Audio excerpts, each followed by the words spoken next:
तेरे ते भरवासा नहीं, तेरे ते भरवासा नहीं, हुण मैं सीधा सादा नहीं।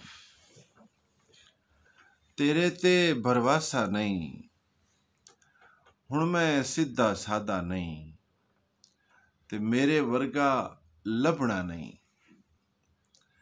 मेरे वर्गा लभना नहीं, ओनू ए अंदाजा नहीं, मेरे वर्गा लभना नहीं, ओनू ए अंदाजा नहीं, ते अय्या गल मरेंदी है, अय्या गल मरेंदी है, वादा पक्का वादा नहीं, ते किवें सोचां ओदे लई, किवें सोचां ओदे लई, जो सोचां ओ मिलदा नहीं।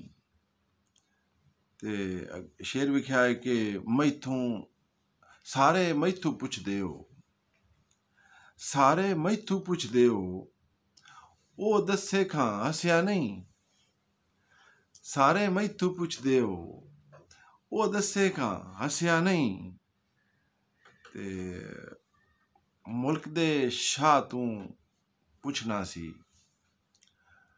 मुल्क दे शाह तू पुछना सी, हाले भी तू रजिया नहीं। अम्मा जी दे जाण तो बाद, अम्मा जी दे जाण तो बाद, कदे भी हुण मैं रुसिया नहीं।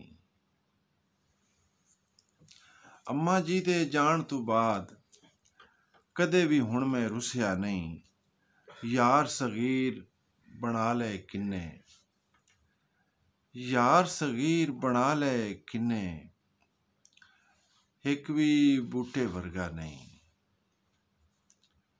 यार सगीर बना ले किन्ने, एक भी बूटे वर्गा नहीं, तेरे ते भरवासा नहीं, हुण मैं सीधा सादा नहीं। बहुत शुक्रिया, सलामत रहो। तमाम अहबाब ने बहुत खूबसूरत शायरी सुनने मिली, ते दुआ है कि इस तरह ही महफिलां जमियां रहन। खुश रहो, आबाद।